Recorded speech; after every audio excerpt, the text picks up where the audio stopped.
حضور پاک کا نائب وہی رہے گا جس کو حضور پاک نے اپنا نائب بنایا تھا.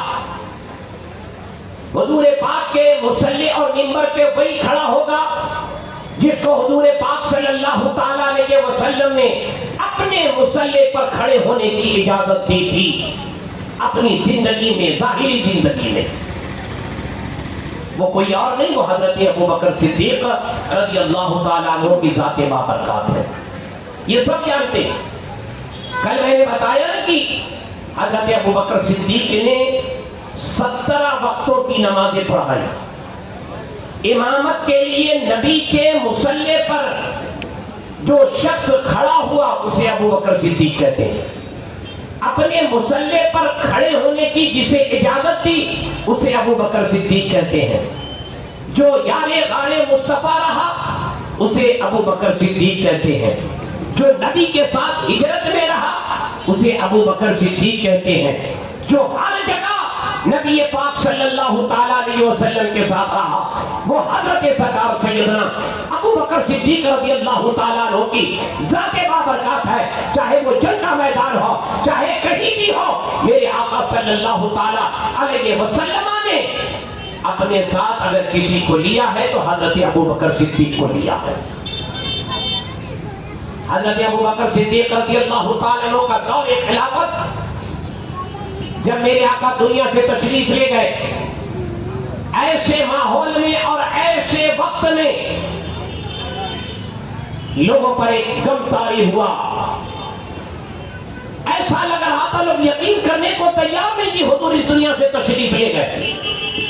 ایک سب سے بڑا مسئلہ تھا اب حضور پاک صلی اللہ تعالی علیہ وسلم کے بعد اب خلیفہ کون بنے گا، حضور کا نائب کون ہوگا. جیسے ہی دنیا میں یہ خبر پھیلی ہے، جیسے ہی یمن اور شام دمشق والوں نے، جیسے ہی یہود و نصارہ کو یہ خبر معلوم ہوئی نبی آخر الزمان دنیا سے تشریف لے گئے، ان میں خوشی کی لہر دوڑ گئی. کیسر و کسرا میں خوشیاں منانے لگے لوگ. اب تو بڑا آسان ہو گیا ہے. اب تو جس دین کے ماننے والے جس نبی کا کلمہ پڑھتے تھے وہ تو دنیا سے چلے گا، اسلام ختم ہو جائے گا، اسلام مٹ جائے گا. مگر صحابہ کرام رضوان اللہ تعالی علیہم اجمعین نے سب سے پہلا خلیفہ حضرت ابو بکر صدیق کا، اور یہ تمام صحابہ کی رائے تھی، اجماع صحابہ، تمام صحابہ کی رائے تھی کہ نبی کے بعد نبی کے مصلی پر جو کھڑا ہوتا تھا وہ ابو بکر صدیق تھے. اسی لیے تمام صحابہ نے حضرت ابو بکر صدیق کو خلیفہ بنا دیا. نعرہ تکبیر، نعرہ رسالت، ذکر امام حسین، یار غار مصطفیٰ، شان مصطفیٰ، نعرہ حیدری. سارے لوگوں نے سب نے مل کر حضرت ابو بکر صدیق کو خلیفہ بنایا. کیوں خلیفہ بنایا؟ آپ نے وہ بھی سن لیا. اور خلیفہ جب حضرت ابو بکر صدیق رضی اللہ تعالیٰ عنہ بنے، سب نے جب بنایا، آپ مسلمانوں کے سب سے پہلے خلیفہ. اتنا آسان یہ وقت اور یہ دور نہیں تھا. یہ ایسے وقت میں خلافت سنبھالنا اتنا آسان نہیں تھا، بہت ہی مشکل تھا. باہر سے بھی آوازیں اٹھ رہی تھی، اندر سے بھی آوازیں اٹھ رہی تھی. کوئی نبوت کا دعویٰ کر رہا تھا، کوئی منکرین زکات تھا، کوئی زکات دینے سے انکار کر رہا تھا، کوئی شریعت اسلامیہ کے قانون ماننے سے انکار کر رہا تھا. اندر سے بھی آواز اٹھ رہی تھی، باہر سے بھی کوئی نبوت کا جھوٹا دعوے دار کھڑا ہو رہا تھا. ایسے ماحول میں فیصلہ لینا اتنا آسان نہیں ہوتا. منکرین زکات جب حضرت ابو بکر صدیق کے دور میں کھڑے ہوئے کہا ہم زکات نہیں دیں گے. زکات سے انکار کیا. زکات سے انکار کس نے کیا؟ زکات کون دیتا ہے آپ؟ مسلمان ہی زکات دیتا ہے نا، یا کوئی اور دیتا؟ یہ نہ دینے والے جو مسلمان تھے جنہوں نے زکات سے انکار کیا. زکات یہ ارکان اسلام میں ہے، اگر مال ہے تو زکات فرض ہے، یہ یاد رکھنا. زکات سے انکار کیا. حضرت ابو بکر صدیق رضی اللہ تعالیٰ عنہ نے بڑا سمجھایا، خطبہ دیا، پھر بھی نہیں مانے تو کہتے ہیں جو نبی کے زمانے میں زکات دیتا تھا اور زکات سے انکار کرے گا ابو بکر اس سے جنگ لڑے گا. یہ کون کہہ رہا ہے؟ حضرت ابو بکر صدیق رضی اللہ تعالیٰ عنہ کہتے ہیں کہ ابو بکر اس سے جنگ کرے گا. جو زکات نہیں دے گا اس سے ابو بکر جنگ کرے گا. یہ کون کہہ رہا ہے؟ ابو بکر صدیق کہتے ہیں. اب ذرا بتائیے کہ لوگوں نے کہا تھا ابو بکر جانے دو، زکات دیتے دینے دو، نہیں دیتے نہیں دینے دو. مگر حضرت ابو بکر صدیق رضی اللہ تعالیٰ عنہ کی دور اندیشی دیکھو. اگر اس زمانے میں خلیفہ اول، خلیفہ بلا فصل، یار غار مصطفیٰ حضرت ابو بکر صدیق رضی اللہ تعالیٰ عنہ کے دور خلافت میں اگر ابو بکر صدیق کچھ نہ بولتے، زکات پہ چھوڑ دیتے، ایسا ہی ہوتا. لوگوں نے زکات کا انکار کر دیا تھا، پھر حج کا انکار کر دیتے کبھی دور میں. پھر حج کے انکار کے بعد پھر نماز کا انکار ہو جاتا، پھر روزے کا انکار ہو جاتا. ارکان اسلام جو ہے وہ سب ختم ہو جاتے. اسلام کے ماننے والے نہ تو نماز پڑھتے، نہ تو روزہ، نہ تو زکات دیتے، نہ تو حج دیتے، کچھ نہیں. اور جب کہا جاتا نماز پڑھو، کہتے کہ ان کے دور میں تو انہوں نے نہیں کہا نا، ان کے دور میں لوگوں نے انکار کر کے انہوں نے کچھ نہیں کیا. زکات سے انکار کر دیا، نہیں دیا، چھوڑ دیا. اب ذرا بتائیے جو زکات دے گا وہ فائدے میں رہے گا نا، جو نہیں دے گا وہ نقصان میں رہے گا. مگر حضرت ابو بکر صدیق رضی اللہ تعالیٰ عنہ کی دور اندیشی یہ تھی کہ آج اگر انہیں روکا نہ گیا اور ان کو نہیں کہا گیا زکات دینا ہے، اگر آج نہیں روکا گیا تو کل ایسا ہوگا نا کہ کل نماز کے خلاف لوگ ہو جائیں گے، روزے کے خلاف ہو جائیں گے، زکات کے خلاف ہو جائیں گے، ارکان اسلام ختم ہو جائے گا. اسی لیے حضرت ابو بکر صدیق فرماتے ہیں جو نبی کے زمانے میں زکات دیتا تھا اگر نہیں دے گا تو ابو بکر اس سے جنگ کرے گا. یہ اتنا سخت ڈیسیجن تھا حضرت ابو بکر صدیق کا، یہ اتنا آسان نہیں تھا.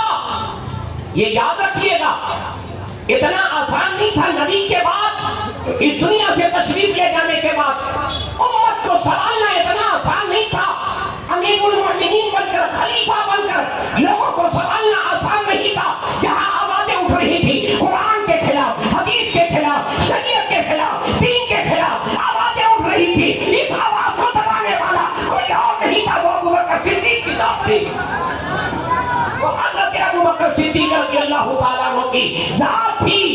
حضرت ابو بکر صدیق نے ہر فتنے کا جواب دیا. کوئی بھی فتنہ آیا اس فتنے کا جواب دیا. ایسا نہیں کہ جواب دیا، یہاں تک کہ جس لشکر کو میرے آقا نے تیار کیا تھا، لوگوں نے کہا تھا اس لشکر کو روک دیا جائے. حضرت ابو بکر نے کہا جس لشکر کو میرے آقا نے تیار کیا ہے وہ لشکر بھیجا جائے گا، روکا نہیں جائے گا.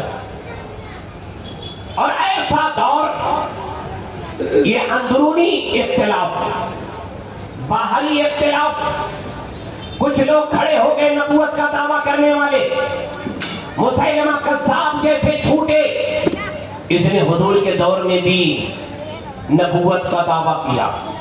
اس نے حضور کی بارگاہ میں خط لکھا تھا. مسیلمہ کذاب نے خط کیا تھا لکھا تھا؟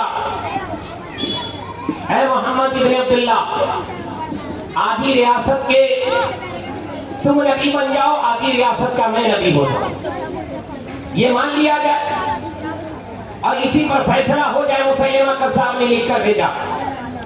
میرے آقا فرماتے ہیں مجھ کو اللہ نے اس روئے زمین پر آخری نبی بنا کر بھیجا. ان جھوٹے نے نبوت کا دعویٰ کیا. میرے آقا نے کہا یہ جھوٹا ہے، کذاب ہے. پھر اس خط کے جواب میں حضور نے جواب لکھا، تو نبی نہیں ہے، تو جھوٹا ہے، تو کذاب ہے. میں اللہ کا نبی بن کر اس دنیا میں تشریف لایا ہوں. تو جھوٹا ہے، کذاب ہے، تجھے کوئی نبی نہیں مانے گا. جب خط لکھ لیا نا، لکھ کے تیار کر دیا تو سارے صحابہ موجود تھے. اب یہ تھا کہ مسیلمہ کذاب کے دربار میں یہ خط لے کر جائے گا کون لے کر جائے گا مسیلمہ کذاب کے دربار میں؟ سارے صحابہ موجود. جیسے ہی خط لکھ دیا، لکھا کر پر فوراً فرماتی یہ خط لے کر کون جائے گا؟ انہی صحابی نے، غریب صحابی حبیب بن زید رضی اللہ تعالیٰ عنہ، جو مدینے میں فیری کا کام کرتے تھے، کھجور وغیرہ بیچا کرتے تھے، تھوڑا موڑا کھجور لے کر بیچتے تھے. وہ بھی اسی مجلس میں تھے، وہ کھجور کھا رہے تھے، جیسے ہی اعلان ہوا کہ خط کو لے کر مسیلمہ کذاب کے دربار میں کون جائے گا، آپ کے منہ میں کھجور تھی، حبیب بن زید کے منہ میں، فوراً فرماتے یا رسول اللہ میں لے کر جاؤں گا، یا رسول اللہ میں لے کر جاؤں گا۔ جیسے اتنا کہا نا، منہ میں جو کھجور تھی وہ نکل کے باہر آتی، کسی کے اوپر گری، انہوں نے اٹھا کر دیا، کہا یار کھا لیتا پھر بولتا، کھجور کھانے کے بعد بولنا چاہیے تھا۔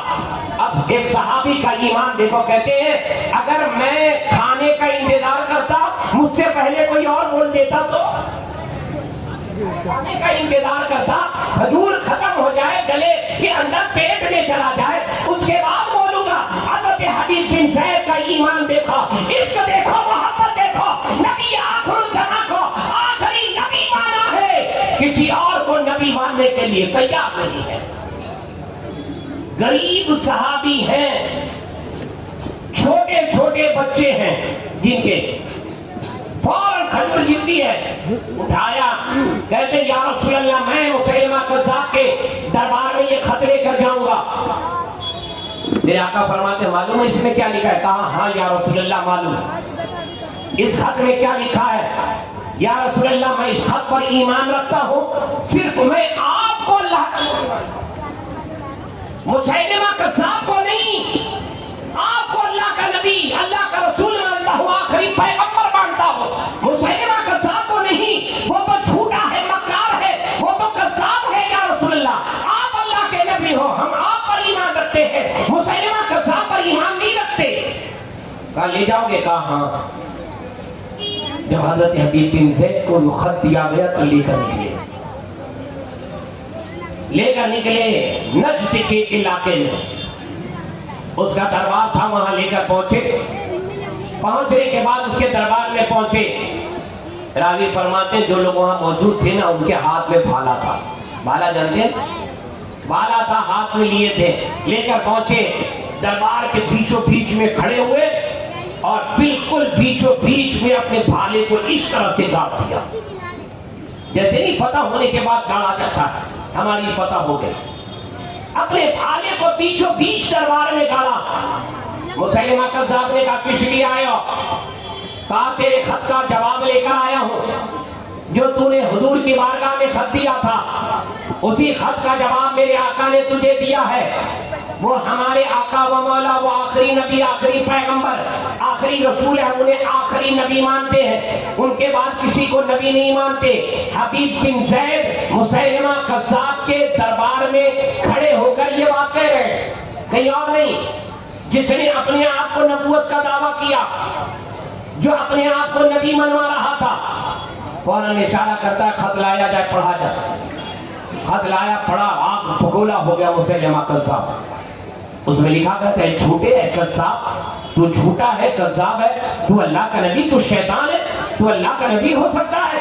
میرے آقا نے فرمائی روئے زمین پر اس وقت میرے علاوہ کوئی نبی نہیں ہے، اور میرے بعد بھی کوئی نبی نہیں آئے گا، میرے علاوہ کوئی، اس روئے زمین پر صرف میں اللہ کا نبی بنا کر اس وقت بھیجا گیا ہوں، اور سن لے میرے بعد بھی اب کوئی نبی اور رسول نہیں آنے والا ہے، اللہ نے نبوت اور رسالت کا دروازہ مجھ پر بند کر دیا ہے۔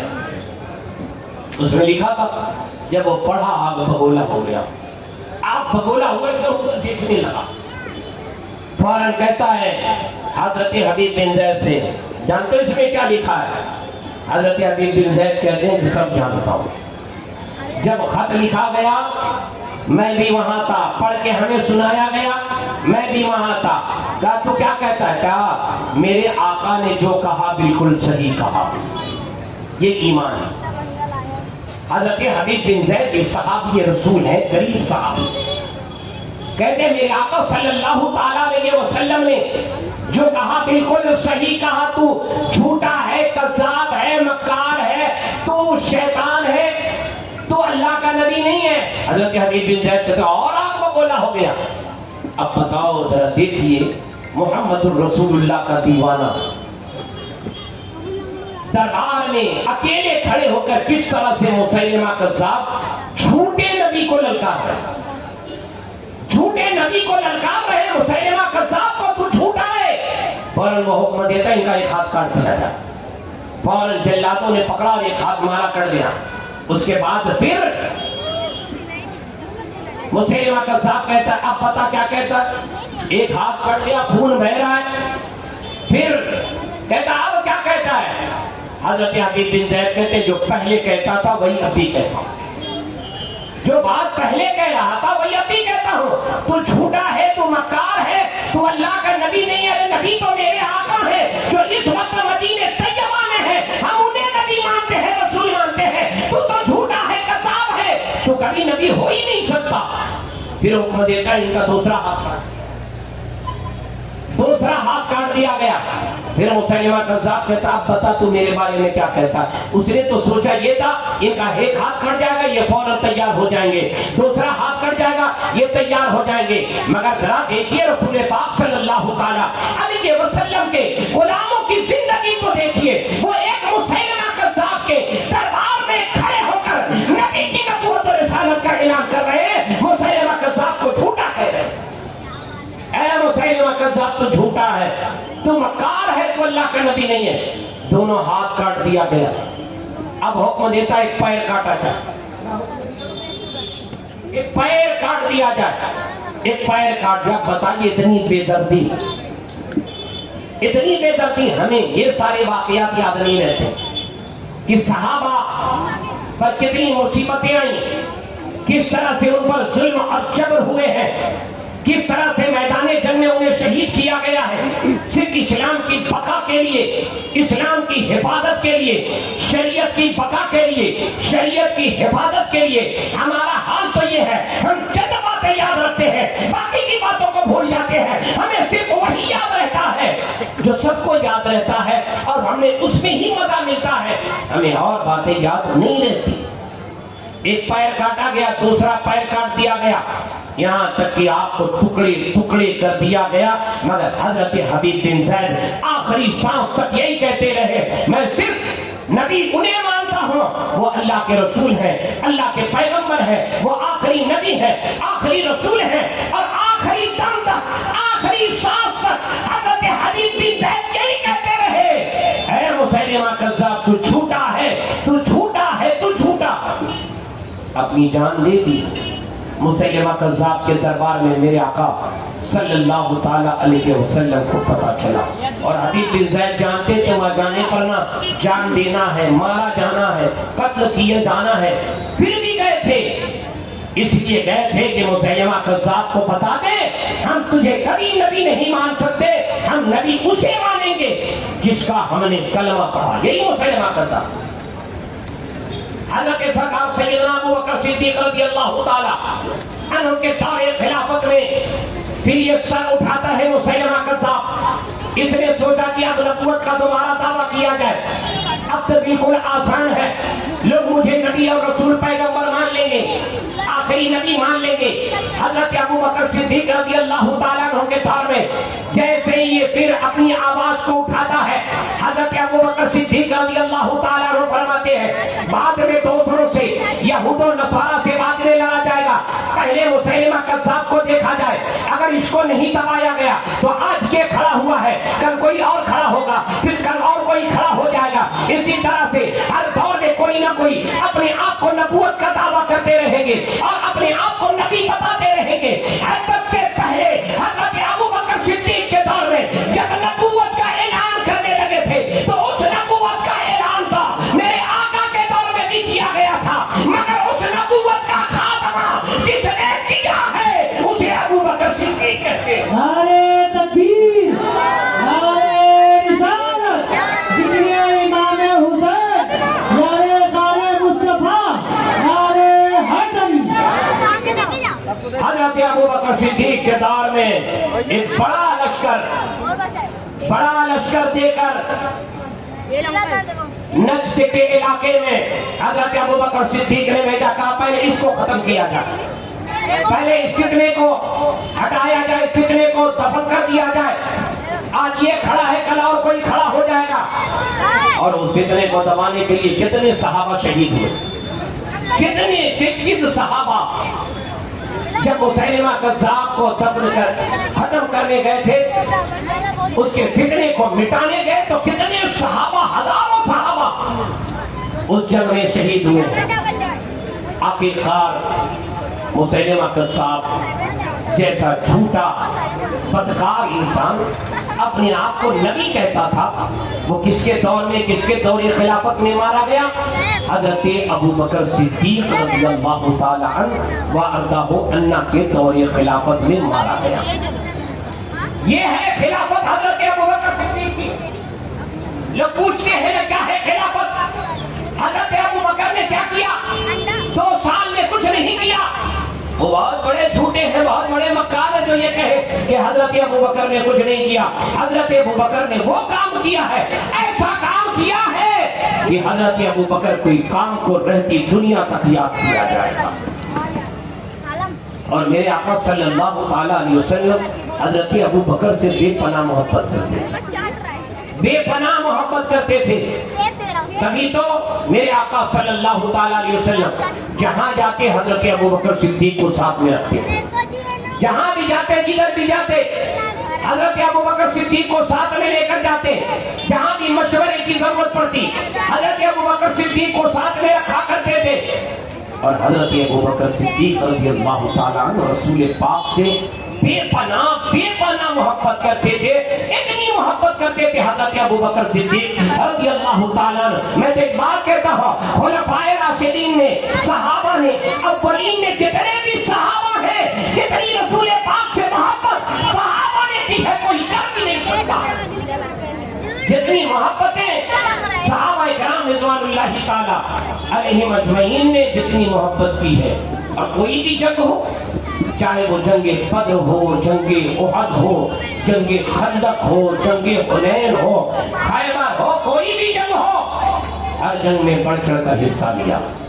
آپ کا دور خلافت 2 سال کا بڑا شاندار رہا۔ ہر طرح سے فتنے اٹھنے والے، چاہے وہ شام سے اٹھا یا دمشق سے اٹھا، چاہے وہ جہاں سے بھی یمن سے اٹھا، چاہے حجاز سے اٹھا، حضرت ابو بکر صدیق نے ہر فتنے کو دبایا، ہر فتنے کو دبایا۔ حضرت ابو بکر صدیق رضی اللہ تعالیٰ عنہ نے کیوں دبایا؟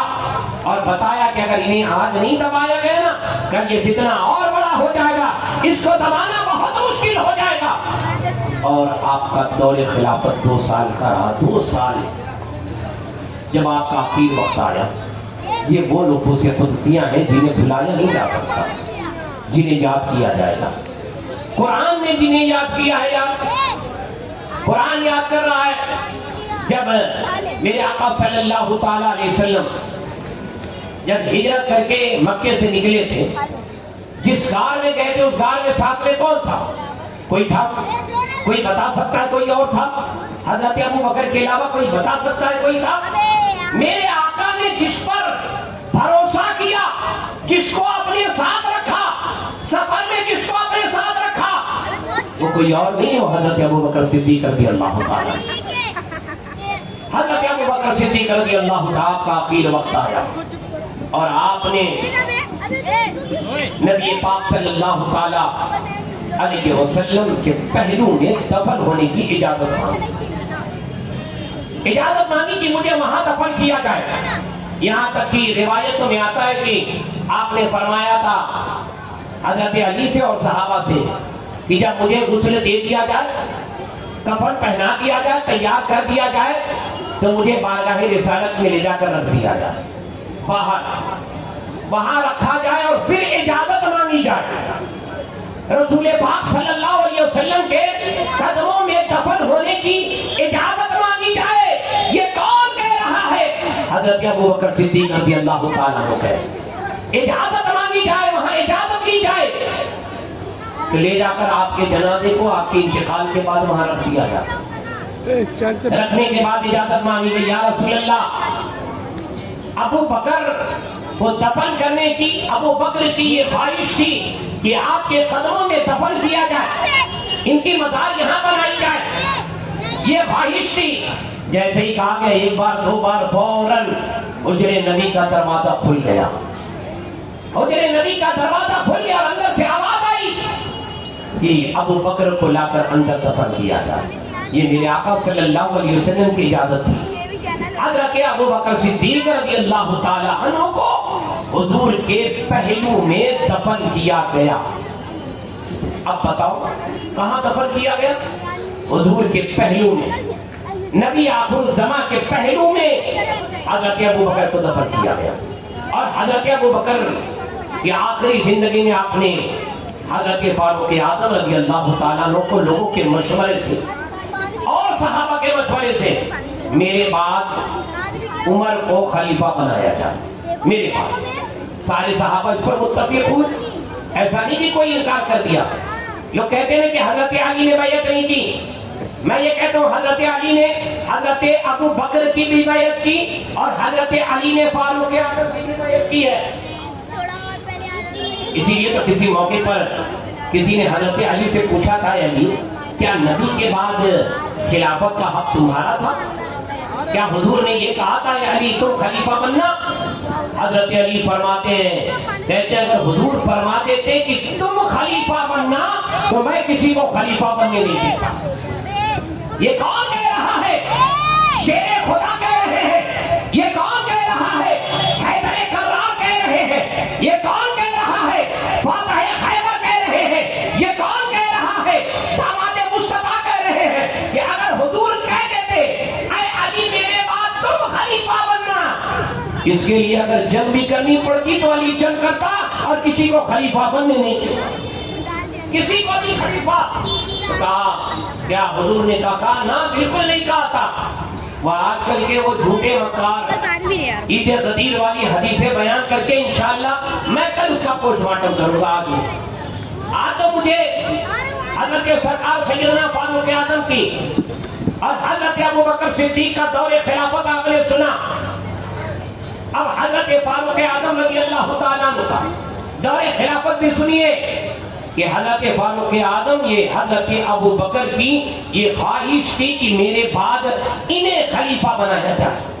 پھر مشورہ ہوا, مجلس شورا بیٹھی, جتنے بھی اس میں صحابہ کرام تھے سب کو بلایا گیا. سب کی ایک رائے تھی. یہ اجماع صحابہ کسی کو کہتے ہیں. سارے صحابہ کا اس پر اجماع ہوا. جس طرح سے حضرت ابو بکر صدیق کی خلافت پر سارے صحابہ کا اجماع تھا, اسی طرح سے حضرت فاروق اعظم رضی اللہ تعالی عنہ کی خلافت پر سارے صحابہ کا اجماع تھا. سارے صحابہ کا اس بات پر اجماع تھا کہ ابو بکر کے بعد حضرت عمر کو خلیفہ بنایا جائے. کون عمر؟ وہ عمر جب ایمان نہیں لائے تھے تب بھی سخت تھے اور جب ایمان لائے تب بھی اس سے زیادہ سخت ہو گئے. ایمان لانے کے بعد بھی جیسے ہی آپ حضور پاک صلی اللہ علیہ وسلم کو شہید کرنے کے ارادے سے نکلے تھے جب ایمان نہیں لائے تھے مکے میں. کسی نے کہا کہاں جا رہے ہیں؟ عمر کہا میں جا رہا ہوں محمد ابن عبداللہ کو قتل کرنے, آج ختم ہو جائے گا دین. تلوار لے کے نکلے تھے. کسی نے کہا تھا اپنے بہن کی خبر لو, پہلے تمہارے بہن بہنوں ہی خود کلمہ پڑھ چکے ہیں. آخر اپنے بہن کے گھر گئے اور واقعہ وہاں پیش آیا. آخر ان کے دل کی دنیا بدل گئی. بڑا مارا اپنے بہن بہنوں کو. کہا تم نے کلمہ پڑھ لیا؟ کہا ہاں. بہت مارا. کہا اچھا بتاؤ میرے آنے سے پہلے کیا پڑھ رہے تھے, یہ تو بتا دو. کہا نہیں تمہیں نہیں بتائیں گے کیونکہ تم حالت کفر میں ہو, تمہیں نہیں بتایا جائے گا. کہا نہیں بتا دو. کہا اس کو پڑھنے کے لیے, اس کو دیکھنے کے لیے, اس کو چھونے کے لیے پہلے پاک اور صاف ہونا پڑے گا. تو جیسے ہی پاک اور صاف ہوئے نا تو ان کے بہن نے جو دکھایا قرآن کی آیت کو, ان کے دل کی دنیا بدل بھی. کہا مجھے محمد ابن عبداللہ کی بارگاہ میں لے چلو. یہ وہ عمر ہے جن کے لیے میرے آقا نے دعا فرمائی تھی. دعا, اے اللہ عمر ایمان لے آئے, اے اللہ عمر ایمان لے آئے. میرے آقا نے دعا کی تھی حضرت فاروق اعظم رضی اللہ تعالیٰ عنہ کے لیے. اور پھر اس کے بعد دار ارقم ان کے بہن پہنوئی لے کے جیسے ہی چلتے ہیں, حضرت امیر حمزہ رضی اللہ تعالیٰ عنہ حضور کے چچا جن کا لقب سید الشہداء, یہ حضور کے چچا, یہ وہ جاباز ایسے صحابہ کہ روایتوں میں آتا ہے نا کہ بدر میں اور احد میں یہ دونوں ہاتھ میں تلوار لے کے چلتے تھے. یہ ایسے لوگ تھے کہ جس جنگ میں بھی چاہے بدر ہو یا احد ہو میرے آقا نے میدان میں دوسروں کو نہیں اتارا. پہلے یہ یاد رکھیے گا, میدان میں دوسروں کو نہیں اتارا, پہلے اپنے گھر والوں کو میدان میں اتارا ہے. دنیا یہ نہ کہے دوسروں کو اتروا دیا, اپنے گھر والوں کو نہیں اتارا ہے. جو بھی جنگ ہوئی ہے میرے آقا نے اگر پہلے اتارا ہے تو اپنے گھر والوں کو اتارا ہے. اور حضرت امیر حمزہ رضی اللہ تعالیٰ بدر میں دونوں ہاتھ میں تلوار کرتے تھے. اس طرح سے احد میں شہید ہوئے. راضی کہتے ہیں دونوں ہاتھ میں آپ کے تلوار تھی اور کافر کہتے بھاگو حمزہ آ رہا ہے, بھاگو حمزہ آ رہا ہے, بھاگو. وہ حضرت امیر حمزہ رضی اللہ تعالیٰ ایسی قوت ایسی طاقت اللہ نے دی تھی کہ میدان میں جب اترتے تھے لوگ ایک ہاتھ میں تلوار لیتے, ایک ہاتھ میں بھالا ہوتا. لوگ کہتے اے میرے حمزہ ایک ہاتھ میں تلوار ایک ہاتھ میں بھالا لے لو. کہتے نہ مجھے بھالے کی ضرورت نہیں ہے, میرے ہاتھ میں دونوں تلواریں چاہیے. جس طرح سے سیدھا ہاتھ کام کرے اسی طرح سے الٹا ہاتھ بھی کام کرتا. اور حضرت امیر حمزہ جب آنے لگے حضرت فاروق اعظم تو امیر حمزہ نے کہا یا رسول اللہ عمر آ رہے ہیں اور ہاتھ میں ننگی تلوار لے کر آ رہے ہیں. میرے آقا نے فرمایا اگر نیت ٹھیک ہے تو ٹھیک ہے, نیت اسی کی تلوار سے اس کا فیصلہ ہو جائے گا, اسی کی تلوار سے اس کا فیصلہ ہوگا عمر کا. جیسے ہی آئے میرے آقا کے آگے, جیسے ہی آتے میرے آقا صلی اللہ علیہ وسلم آگے بڑھے اور حضرت عمر کے اس طرح سے کرتے کے کپڑے کو پکڑا اور فرماتے ہیں عمر کیا اب بھی ایمان نہیں لاؤ گے, اے عمر کیا اب بھی ایمان نہیں لاؤ گے, اے عمر کیا اب بھی ایمان نہیں لاؤ گے. اتنا کہنا تھا کہ حضور کے قدموں میں گر جاتے ہیں. فاروق اعظم کہتے ہیں یا رسول اللہ کلمہ پڑھائیے, یا رسول اللہ کلمہ پڑھائیے, یا رسول اللہ کلمہ پڑھائیے. میرے آقا نے کلمہ پڑھا کے مسلمان کر دیا.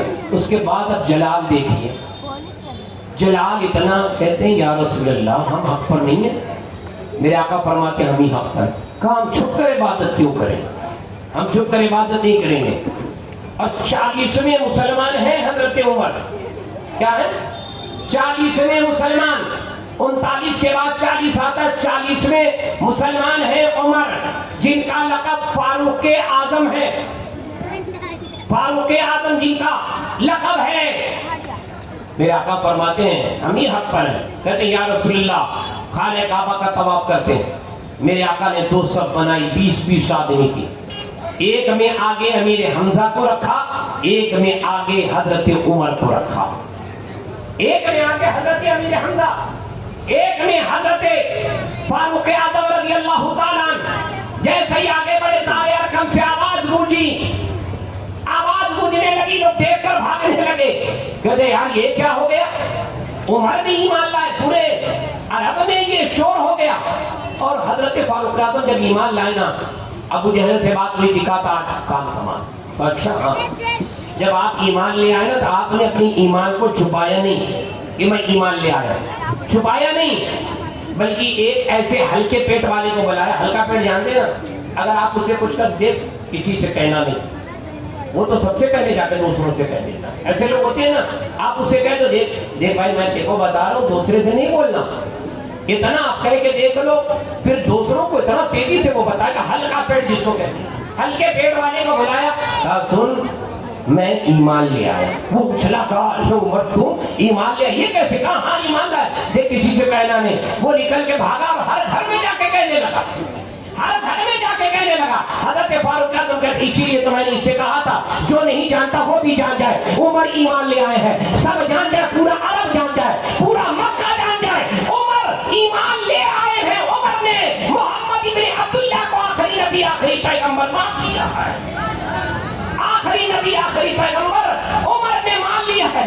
اسی لیے تو کہتے ہیں میں نے سب سے کہا یہاں تک کہ جب ایمان لے آیا نا اس کے بعد ابو جہل کے گھر پہ گئے اور جا کر دروازہ کھٹکھٹایا, وہ دروازہ ہی نہیں کھول رہا تھا.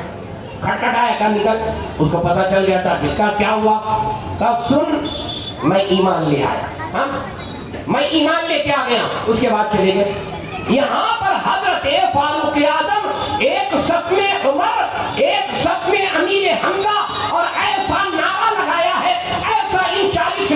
مل کے نعرہ لگایا ہے، اس کے بعد فاروق اعظم کہتے ہیں آج کے بعد چھپ کے عبادت نہیں کی جائے گی، ہم حق پر ہیں، خانہ کعبہ میں جائیں گے۔ اور خانہ کعبہ میں پہنچے طواف کرنے لگے، اور جتنے مشرکین تھے ان کے طرف کہتے ہیں لوگوں سنو میں ایمان لے آیا، طواف کر رہے کریں ایمان لے آیا، جس کی ماں نے دودھ پلایا ہے آ کر ہمیں روک کے دکھا دے۔ طواف کر رہے ہیں اور کفاروں سے کہہ رہے میں ایمان لے کے آ گیا، جس کے اندر طاقت ہے آئے عمر سے مقابلہ کر لے۔ طواف کر رہے ہیں، سارے مشرکین کو دیکھ رہے ہیں اور کہہ رہے میں ایمان لے آیا، میں ایمان لے آیا۔ آخر کھلے عام اس کے بعد مسلمان خانہ کعبہ کے اندر طواف کرنے لگے۔ وہ عمر جن کے بارے میں ہجرت کے موقع پر آتا ہے، سب لوگوں نے اپنے اپنے حساب سے ہجرت کی، کوئی رات میں، کوئی دن میں، کوئی تنہائی میں، کوئی دوپہر میں، سب نے اپنے اپنے حساب سے۔ مگر واحد فاروق اعظم، واحد عمر، آپ نے دن میں بالکل اجالے میں، اور کس وقت بازار لگا رہتا ہے، لوگ بازاروں میں ہوتے ہیں، حضرت فاروق اعظم آئے اور کہنے لگے لوگوں سنو، سب لوگ سن لو، بلایا، کسی کی ہمت نہیں تھی کہ کوئی آگے آئے، بلایا کہا سنو میں ہجرت کر رہا ہوں، جس کو روکنا ہے روک لے، کیونکہ جب مسلمان ہجرت کر رہے تھے تو یہ روک رہے تھے، یہ ہجرت کر رہے تھے تو یہ روک رہے تھے، یہ ہجرت نہ کریں، ان کو یہیں پر ان کا گھراؤ کیا جائے، انہیں باہر نکلنے نہ دیا جائے، یہاں تک کہ کاشان نبوت کو بھی ان مشرکین نے گھیر لیا تھا کہ نبی بھی باہر نکل کے نہ جا پائے۔ حضرت فاروق اعظم دین کے اجالے میں کہتے ہیں میں جا رہا ہوں، میں ہجرت کر رہا ہوں، جس کو روکنا ہے روکے۔ کسی کے اندر ہمت نہیں ہوئی کہ کوئی یہ کہے عمر ہم تمہیں ہم روکتے ہیں، تم کہاں جا رہے ہو؟ دین کے اجالے میں حضرت فاروق اعظم نے ہجرت کی، اور وہ عمر میرے آقا صلی اللہ تعالیٰ علیہ وسلم کی بارگاہ میں جب کوئی فیصلہ، جب کوئی مشورہ ہوتا نا تو سارے لوگ مشورہ دیتے، میرے آقا حضرت عمر سے کہتے اے عمر تمہاری کیا رائے ہے، اے عمر تمہاری کیا رائے ہے؟ اور جو رائے حضرت عمر دیتے اکثر اسی رائے پر قرآن کی آیت کا نزول ہوا کرتا تھا، اسی رائے پر قرآن کی آیتیں نازل ہوتی، قرآن کا نزول ہوا کرتا تھا۔ وہ حضرت فاروق اعظم جس کے بارے میں میرے آقا فرماتے ہیں اگر میرے بعد کوئی نبی ہوتا تو وہ عمر ہوتے، اور عمر جس راستے پر ہوں گے شیطان اس راستے پر کبھی نہیں آئے گا، عمر جس راستے پر ہوں گے شیطان اس راستے پر کبھی نہیں آئے گا۔ اور آج بھی یہ دکھ رہا ہے عمر جس راستے پر ہے اس راستے پر شیطان کبھی نہیں آتا ہے۔ حضرت فاروق اعظم نے 20 تراویح کا 20 رکعت تراویح کا اہتمام کیا۔ حضرت فاروق اعظم کے دور میں 20 رکعت تراویح، حضرت فاروق اعظم مسلمانوں کے دوسرے خلیفہ اور تمام صحابہ کی رائے سے، اجماع صحابہ، اجماع امت جسے کہا جاتا ہے، تمام صحابہ کی رائے سے، یہ اکیلے گھر میں بیٹھ کر نہیں بنایا گیا، تمام صحابہ کی رائے تھی کہ ابو بکر کے بعد اگر کسی کو خلیفہ بنایا جائے تو وہ فاروق اعظم ہوں گے، کیونکہ فاروق اعظم وہ ہے کہ میرے آقا صلی اللہ تعالیٰ علیہ وسلم جب مشورہ لیا کرتے تھے تو سب کو بلاتے تھے، اخیر میں فاروق اعظم سے پوچھتے تھے اے عمر تمہاری کیا رائے ہے؟ اور جو رائے عمر کی ہوتی وہی رائے نبی کی بھی ہوا کرتی تھی، اور وہی رائے قرآن کی بھی ہوا کرتی تھی۔ نعرہ تکبیر، نعرہ رسالت، ذکر امام حسین، ذکر امام حسین، عظمت مصطفیٰ، شان مصطفیٰ، نعرہ حیدری۔ جو رائے فاروق اعظم کی وہی رائے مصطفیٰ جان رحمت کی، اسی رائے کے مطابق قرآن کا نزول ہوتا تھا۔ اور حضرت فاروق اعظم ایسے عاشق رسول، ایک بار آپ حج کرنے کے لیے مدینہ طیبہ سے نکلے، عصر کا وقت ہو گیا، سامنے ایک مسجد تھی، کہا نماز پڑھ لیا جائے، سب لوگ مسجد میں چلے گئے نماز پڑھنے۔ آپ نے اپنے خادم سے کہا وضو کیا اور ایک کھاڑی میں اتر، نیچے کھاڑی، بڑی گہری کھاڑی تھی، وہاں اتر کے جا کے نماز پڑھنے لگے، سب مسجد میں نماز پڑھ رہے ہیں۔ نماز توجہ ہے آپ یار، آپ شربت بھی پیلیے، سنیے، دو کہتے ہیں کہ دو چیزوں کا مزہ ایک ساتھ لیجیے، شربت بھی پیتے رہیے اور سنتے بھی، کوئی بات نہیں، آپ پیجیے، میں تو بولنا میں بولتا رہوں گا، میں ڈسٹرب نہیں ہوگا، بس آپ سنیے، آپ جیسے بھی سن سکتے ہیں سنیے، ہے نا، ٹھیک ہے۔ ٹھیک ہے نا؟ سنیں گے آپ لوگ؟ ہاں بس ماشاءاللہ. حضرت فاروق اعظم رضی اللہ تعالیٰ اس کھائی میں اتر کے نماز پڑھنے لگے. لوگ نماز پڑھ کے کہا امیر المومنین کہا اس کھائی میں عصر کی نماز پڑھ رہے. لوگوں نے کہا یار مسجد قریب تھی, مسجد میں جا کے نماز پڑھتے, یہ کیا؟ جب حضرت فاروق اعظم جب وہاں سے آئے, لوگوں نے کہا اے امیر المومنین یہ کیا؟ ہم کو مسجد میں بھیج دیا, آپ وہاں جا کے نماز پڑھ رہے ہو. کہا جب میں نے اس جگہ کو دیکھا تو مجھے وہ وقت یاد آ گیا جب ہم نبی کے ساتھ تھے اور نبی پاک صلی اللہ تعالیٰ علیہ وسلم نے اس جگہ اس کھائی کے نیچے نماز پڑھی, اس کھائی کے نیچے نماز پڑھی تھی, اور ہمیں یاد آ گیا کہ مجھے وہ جگہ یاد آ گئی نا, حضور پاک صلی اللہ علیہ وسلم نے نماز پڑھی تھی, اسی لیے میں نے اس جگہ کو تجویز کی. یہ مسجد تو بعد میں بنائی گئی ہے نا, مگر میں وہ جگہ دیکھ رہا تھا جہاں پر میرے آقا نے نماز پڑھی تھی, اس کھائی میں اتر کے نماز پڑھی تھی. ذرا دیکھیے صحابہ کا عقیدہ دیکھیے, اہل سنت و جماعت کا عقیدہ دیکھیے, تبرک کا ادب اور اس جگہ کا ادب وہی کرتا ہے جو اس سے محبت کرتا ہوگا. فاروق اعظم کو محبت تھی اور فاروق اعظم نے وہ جگہ کو دیکھ لیا تھا اور یہ جان لیا تھا یہ جگہ وہ ہے جس جگہ پہ کھڑے ہو کر کسی اور نے نہیں, دونوں عالم کے مالک و مختار نے نماز پڑھی ہے, کوئی اور نہیں. دونوں عالم کے مالک و مختار نے جہاں نماز پڑھی ہے وہیں پہ جا کے فاروق اعظم نماز پڑھی. یہ ہے فاروق اعظم. اور آپ کا روب اور دبدبا آپ کے دور خلافت میں آدھی دنیا سے زیادہ پر اسلام کا پرچم لہرایا, آدھی دنیا سے افغانستان کے علاقے تک آپ کے دور خلافت میں اسلام کا پرچم لہرایا. چاہے یورپ ہو, چاہے شمالی افریقہ یا جنوبی افریقہ ہو, چاہے جو بھی جگہ ہو, کیسر و کسرا ہو, ہر جگہ پر کس کے دور میں پرچم لہرایا. حضرت فاروق اعظم رضی اللہ تعالیٰ عنہ کے دور خلافت میں ہر جگہ پرچم لہرایا ہے. کوئی ایسی جنگ باقی نہیں تھی جس جنگ میں اللہ نے آپ کو فتح عطا نہیں فرمائی ہے. یہاں تک کی ہے آپ کے دور خلافت میں 1000 سے زائد جنگوں پر جس نے فتح حاصل کی ہے اسے فاروق اعظم کہتے ہیں. 1000 سے زائد ایک دو جنگ کی بات نہیں کرتا, 10 یا 25 50 100 200 جنگ کی بات نہیں کرتا. فاروق اعظم کے دور خلافت میں 1000 سے زائد جنگوں پر جس نے فتح حاصل کی اسے فاروق اعظم کہتے ہیں. وہ فاروق اعظم. ایک بار آپ اپنے گھر سے نکلے, سامنے سے ایک شرابی آ رہا تھا, آپ کا چلال دیکھیے, آپ کا غضب دیکھیے. سامنے سے ایک شرابی شراب کی بوتل لے کر آ رہا تھا, جیسے اس کی نظر فاروق اعظم پر پڑی, کہا گیا کام سے, گیا کام سے, آج تو مارا جاؤں گا, چھوڑیں گے تو نہیں عمر, آج تو مارا جاؤں گا. فوراً کیا کیا, اس نے اپنی بوتل کو چھپا دیا چادر, قریب آیا, منڈی نیچے کی تھی, منڈی نیچے کی کہ کہا السلام علیکم, اے امیر المومنین السلام علیکم. حضرت فاروق اعظم فرماتا وعلیکم السلام, مجھے اٹھاؤ, منڈی نیچے کیوں کی؟ منڈی اٹھائی. کہا کیا بات ہے, اتنا کام کیوں رہے, کیا بات ہے؟ کہا کچھ نہیں. کہا چادر کے اندر کیا لیا, بتا ذرا.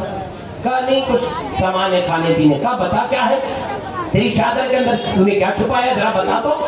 اتنا کہنا تھا کہ اس نے دھیرے دھیرے توبہ کرنے لگا, یا اللہ عمر سے بچا لے, آج کے بعد کبھی شراب نہیں پیوں گا. عمر سے بچا لے, آج کے بعد شراب نہیں پیوں گا. عمر سے بچا لے, آج کے بعد شراب نہیں پیوں گا. عمر سے بچا لے, آج کے بعد شراب نہیں پیوں گا. دل میں سچی توبہ کرتا ہے, اور یہ یاد رکھنا جب بندہ سچی توبہ کرتا ہے تو اللہ تعالیٰ اسے قبول فرما لیتا. وہ توبہ نہیں مسجد میں گئے, امام صاحب دعا کریں کہ ہاں ہاں ہاں ہاں ہاں کرتے رہے, آمین آمین کرتے رہے, مسجد کے باہر نکلا, جو کام چھوڑ کے گئے تھے وہی کرنے لگے. چاہے چرس ہو, گاجا ہو, افیم ہو, شراب ہو, جو بھی ہو, جھوٹا کاروبار ہو, حرام کاروبار ہو, جو بھی ہو. آج کون ایسا کاروبار ہے جس میں مسلمان ملوث نہیں ہے؟ کون ایسا نشہ ہے جس میں ہم ملوث نہیں ہیں؟ آج ہماری آبادیاں تباہ ہو گئی, ہماری نسلیں تباہ ہو گئی, ہمارے بچے تباہ ہو گئے. کس چیز پر تباہ ہوئے ہیں؟ کس چیز نے تباہ کیا ہے؟ اسی چیز نے تباہ کیا ہے, اسی چیزوں نے ہمیں تباہ کر دیا. آج نشہ نے ہمارے قوم کو تباہ کیا ہے, آج نشہ نے ہمارے نوجوانوں کو تباہ کیا ہے, آج نشہ نے ہماری سوسائٹی کو تباہ کیا ہے, آج نشہ نے ہمارے علاقے کو تباہ کر دیا ہے, آج اس نشہ نے پورے ملک کو تباہ کر کے رکھ دیا ہے. اب بتاؤ ہمیں ترقی کہاں سے ملے ہم وہ کر رہے ہیں جس کو کرنے سے ہمیں منع کیا گیا۔ حضرت فاروق اعظم کہتے ہیں بتا کیا لیا ہے، کیا لیا ہے ذرا بتا تو۔ اب دلی دل میں توبہ کرے اللہ عمر سے بچا لے، اے اللہ عمر سے بچا لے، آج کے بعد شراب نہیں پیوں گا، عمر سے بچا لے، آج کے بعد شراب نہیں پیوں گا۔ کہتے چل دیکھا جیسے ہی چادر ہٹائی کہا اے امیر المومنین اس میں تو شربت ہے، شربت لیا ہوں میں۔ فوراً کہتے چل بوتل آگے کر، بوتل آگے کی، بالکل دودھ کا شربت سفید۔ وہ دیکھتا ہے خود حیران رہ جاتا ہے یار میں تو شراب لیا تھا، شراب لیا تھا۔ جیسے ہی آگے کیا وہ شربت کی بوتل حضرت فاروق اعظم جاتے ہیں فوراً سجدے میں گر جاتا ہے، اے اللہ تیری بارگاہ میں سچی توبہ کی ہے تو تو نے مجھے عمر کی تلوار سے بچا لیا، واقعی اگر میں سچی توبہ کر لوں تو تو مجھے جہنم سے بچا لے گا، اگر سچی توبہ کر لوں تو مجھے جہنم سے بچا لے گا۔ اور مسلمانوں یاد رکھنا اللہ تعالیٰ ہر مسلمانوں کی دعا قبول کرتا ہے، توبہ قبول کرتا ہے، گناہ معاف کرتا ہے۔ اگر سچے دل سے توبہ کی جائے تو توبہ قبول ہوتی ہے، سچے دل سے دعا کی جائے دعا قبول ہوتی ہے، سچے دل سے معافی مانگی جائے اللہ معاف کرنے والا ہے، وہ غفور الرحیم۔ حضرت فاروق اعظم کا 10 سال سے زائد دور خلافت، ایسا کامیاب کون ایسا ملک ہے جہاں بھی اسلامی پرچم نہیں لہرا ہے؟ کون ایسی جگہ ہے جہاں اسلام کا پرچم نہیں لہرایا؟ یہاں تک کہ بیت المقدس آپ ہی کے دور میں بیت المقدس کی چابی آپ کے ہاتھ میں آئی، اس وقت وہ یہود و نصارہ کے ہاتھ میں چابی تھی بیت المقدس کی۔ آپ کے دور میں جب بیت المقدس آپ کے دور میں فتح ہوا وہاں سے لوگوں نے خط لکھا جو آپ کے فوج کے سپاہی تھے امیر المومنین آپ کو یہاں آنا پڑے گا، یہاں والے کہتے ہیں جو مسلمانوں کا امیر ہوگا وہ چابی لینے آئے گا۔ حضرت فاروق اعظم پھٹا پرانا کپڑا اور ایک بالکل خستہ حال جھوپڑی میں رہنے والے، یہاں تک کہ ایک روس کا ایک سفیر آیا تھا مدینہ طیبہ، جب آیا کہا کہ اچھا بتاؤ تمہارے بادشاہ کہاں رہتے؟ کہا لوگوں نے بتایا گلی کے اندر چلے جاؤ۔ گلی کے اندر تو گلی میں گھومتے گھومتے وہ سوچ رہا تھا ہمارے بادشاہوں کے جیسے محل ہوتے یہاں بھی ہوں گے، جیسے ہمارے وہاں بڑے بڑے محل ہوتے ہیں ویسے ہی محل ہوں گے۔ لوگوں سے پوچھتا حضرت فاروق اعظم کے گھر کے پاس پہنچا، دیکھا ایک ٹوٹا پھوٹا ایک جھوپڑ پٹی والا گھر۔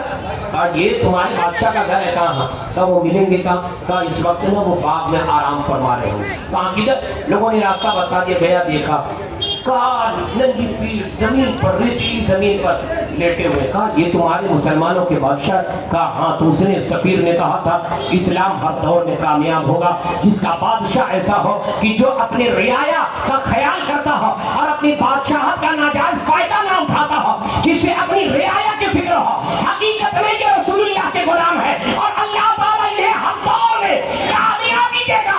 آج ہمیں کامیابی نہیں مل رہی ہے، اس لیے نہیں مل رہی ہے کہ ہم نے مصطفیٰ جان رحمت صلی اللہ علیہ وسلم کے نقش قدم کو چھوڑ دیا ہے۔